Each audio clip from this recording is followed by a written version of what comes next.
আসসালামু আলাইকুম, কি অবস্থা সবার? এইটা হলো Redmi 17। রেডমির একদম লেটেস্ট সংযোজন তাদের ফোন লাইন আপে এন্ড বর্তমান মার্কেট সিচুয়েশনে এটা উইয়ার্ড সংযোজন। কারণ রেডমি লাস্ট 1-2 বছর ধরে অফিসিয়াল মার্কেটে খুবই বাজে পারফর্ম করতেছিল এন্ড খুব বাজে বাজে ফোন লঞ্চ করতেছিল। এই ফোনটাও যে ভালো তা না, বাট এই ফোনটাকে ওই লেভেলের বাজের কাতারে ফেলা যাবে না বর্তমান মার্কেট সিচুয়েশন যদি আমরা বিবেচনা করি। কিন্তু তারপরেও এই ফোনটার অনেকগুলা ফ্লস আছে এন্ড বাট অনেকগুলা ভালো জিনিসও আছে এই ফোনটাতে। সবকিছু নিয়ে আলোচনা থাকবে আজকের ভিডিওতে, কিন্তু তার আগে এটার প্রাইস সম্পর্কে একটু ধারণা দেই। এই ফোনটা 23,000 টাকা মানে 22,999 টাকায় 4128 পাচ্ছেন। আর যদি 6128 নিতে চান তাহলে খরচ করতে হবে 24,999, 25,000 টাকা। তো এই ফোনটার ভালো খারাপ সবকিছু নিয়ে আলোচনা থাকবে আজকের এই ভিডিওতে। কিছু অপ্রিয় সত্য কথাও থাকবে আমার পক্ষ থেকে। তো হ্যালো গাইস, কেমন আছেন সবাই? আমি রবিন, আপনারা দেখছেন মোবাইল বাড়িতে। চলুন শুরু করা যাক। শুরুতেই ফোনটার আনবক্সিং যদি আমরা দেখি তাহলে সুন্দর বক্সটা খুলে শুরুতে ফোনটা পেয়ে যাবেন। ফোনটা সাইডে রেখে নিয়েছিলাম আমরা কিছু পেপার ওয়ার্ক এন্ড সিরিজ একটা রয়েছে, সাথে একটা ব্যাক কভার রয়েছে, 45 ওয়াটের একটা অ্যাডাপ্টার রয়েছে এন্ড একটা টাইপ সি কেবলও পেয়ে যাচ্ছেন এটার সাথে। এগুলো সাইডে রেখে যদি আমরা ফোনটা নিয়ে কথা বলি তাহলে প্রথমে ডিজাইন নিয়ে কথা বলতে হবে।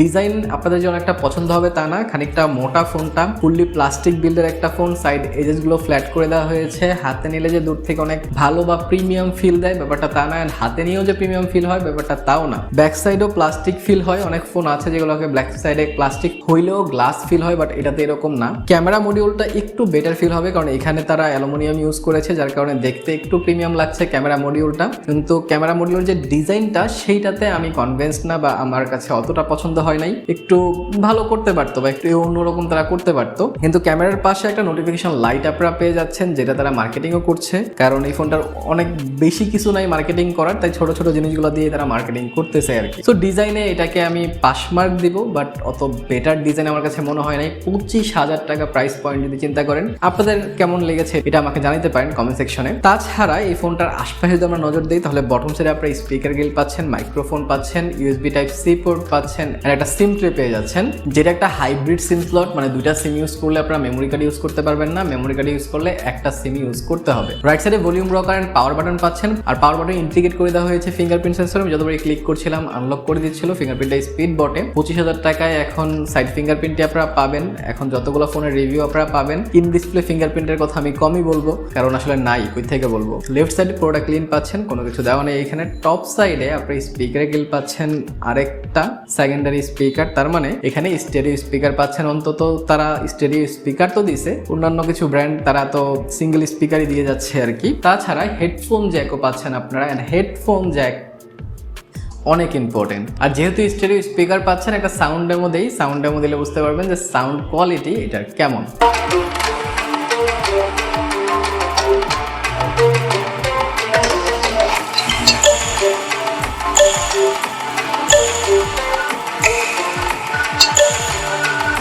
তাছাড়া সামনের দিকে আসলে আপনারা 6.9 ইঞ্চের একটা বড় সড়ো ডিসপ্লে পাচ্ছেন, আর এটা যেহেতু বেজেলও বেশি, যার কারণে এটাকে আরো বড় কিন্তু ফিল হয়। তো প্রায় 7 ইঞ্চির বেশি ফিল হবে যখন আপনারা সামনে এটা নেবেন। তো বড় সড়ো ডিসপ্লে পাচ্ছেন, কিন্তু এইটাতে ফুল এইচডি হইলে অন্তত আপনারা কন্টেন্ট ওয়াচ করে মজা পাইতেন, কিন্তু এইখানে আপনারা এইচডি প্লাস রেজুলেশন পাচ্ছেন। আর এটা একটা আইপিএস ডিসপ্লে, যদিও 120 হার্জ রিফ্রেশ রেট এখানে দেওয়া হয়েছে। ডিসপ্লেটা মোটামুটি ব্রাইট ছিল, 675 নিটস পিক ব্রাইটনেস এখানে আপনারা পেয়ে যাচ্ছেন। আর তার সাথে এই ফোনটার ডিসপ্লে কিন্তু প্রোটেকশনটা ভালো, কর্নিং গরিলা গ্লাস 7i এর প্রোটেকশন দেওয়া আছে। ফোনটা হাত থেকে পড়লেও সমস্যা হওয়ার চান্সেস কিন্তু কম থাকবে। কিন্তু যেহেতু প্রায় 7 ইঞ্চি ডিসপ্লে এন্ড যেহেতু এটা এইচডি প্লাস ফুল এইচডি না, সো কন্টেন্ট ওয়াচিং এক্সপিরিয়েন্সে একটু তো আপনাদের ফ্যাকাশে ফিল হবে, একটু আপনাদের মনে হবে যে ক্লিয়ারিটি একটু কম। বাট যারা নর্মাল ইউজার, যারা আগে ফুল এইচডি ইউজ করেন নাই, তারা হয়তো এতটা খেয়াল করবেন না। কিন্তু যদি আপনারা 1-1.5 বছর আগের কোনো ফোন ইউজার হয়ে থাকেন এন্ড যদি আপনারা তখন 20-25 হাজার টাকা দিয়ে কোনো ফোন কিনে থাকেন, হোক সেটা রেডমির, হোক সেটা ইনফিনিক্স টেকনো, হোক সেটা অন্য যে কোনো ব্র্যান্ডের, তাহলে অবশ্যই আপনারা ফুল এইচডি ইউজ করছেন। এখন তো একটু আপনারা হতাশ হবেন ডিসপ্লেটা দেখে। তাছাড়া ইউআই এন্ড ওএস নিয়ে কথা বললে এইখানে অনেকটা ইমপ্রুভমেন্ট আমি দেখতে পেয়েছি। রেডমির যে হাইপার ওএস আছে সেটা দিন দিন তারা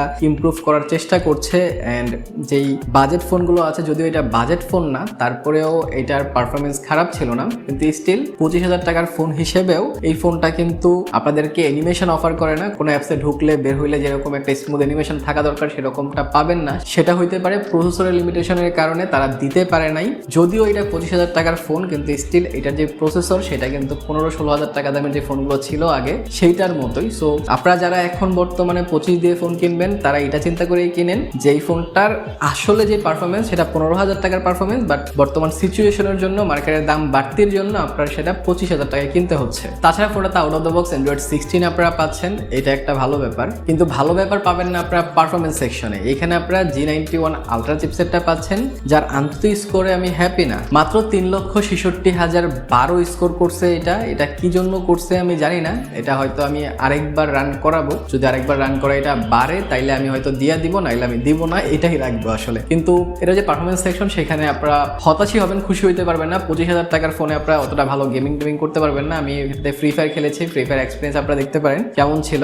অতটা মানে প্রথম তো ঠিকঠাকই লাগবে আপনাদের, প্রথম আধা ঘন্টা ঠিকঠাকই খেলতে পারবেন, বাট আধা ঘন্টার যখনই পার হবে তখনই ধীরে ধীরে যখন হিটিং ইস্যুটা বাড়তে থাকবে অ্যান্ড ফোনে ল্যাগ দেওয়া শুরু করবে তখন আপনাদের মজা লাগবে না আসলে গেম খেলে। তাছাড়া ফোনটার র্যাম রোম তো আগেই বলেছি, 4/128, 6/128, 23,000 টাকার 25,000 টাকা। তাছাড়া ক্যামেরা সেকশনে যদি আমরা আসি তাহলে ক্যামেরা সেকশনে 50 মেগাপিক্সেল মেন সেন্সরের সাথে আরেকটা সেন্সর আছে, যদি এটা কোনো কাজের না। 50 মেগাপিক্সেল দিয়ে আপনারা ছবি তুলতে পারবেন, মোটামুটি লেভেলের ছবি তুলতে পারবেন, অত যে ভালো ছবি ক্যাপচার করতে পারবেন তা না। যদি আউটডোরে মোটামুটি ভালো ছবি আসে, ইনডোরেও ঠিকঠাক ছবি তোলে এটা, বাট অনেক ভালো সেটা বলবো না আমি। ফ্রন্টে আপনারা 8 মেগাপিক্সেল ক্যামেরা পাচ্ছেন। 8 মেগাপিক্সেল বর্তমানে এই বাজেটে আসলে পাবেন আপনারা, এর চেয়ে বেশি পাওয়ার কথা নয়। তাও ছবি বেশ কিছু দিচ্ছি আমি, আপনারা দেখে ডিসাইড করেন যে এটা ক্যামেরা আপনার কাছে কেমন লাগছে। আমার কাছে ডিসেন্টই মনে হয়েছে, অনেক ভালো না আবার অনেক খারাপও না। কিন্তু যেই জিনিসটাকে ভালো বলতে হবে আর যে জিনিসটা দেখায় এই ফোনটা অফলাইনে সেল হবে সেটা হচ্ছে এটা ব্যাটারি। ভাই 7,500 mAh ব্যাটারি দিছে, যার কারণে এই ফোনটা একটু মোটা হয়েছে। তো 7,500 ব্যাটারিকে শেষ করতে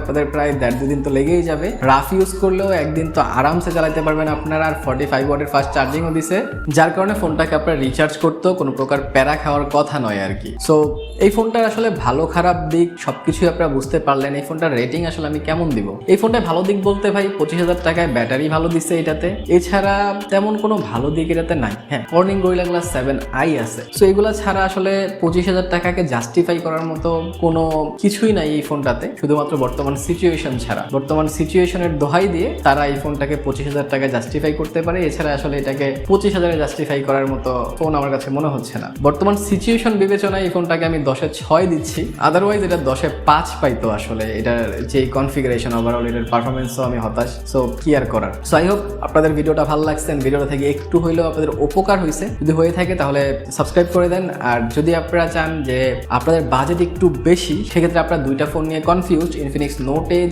অ্যান্ড ক্যামন 50, তাহলে এই দুটার মধ্যে একটা ক্রেজি কম্প্যারিজন কিন্তু আমি করছি। সেইটা দেখতে চাইলে এইখানে ক্লিক করে দেখে নিতে পারেন। ভালো শুধু থাকেন, ভিডিও লাইক কমেন্ট শেয়ার করে দিন। দেখা হবে পরের ভিডিওতে। টিল দেন, আল্লাহ হাফেজ।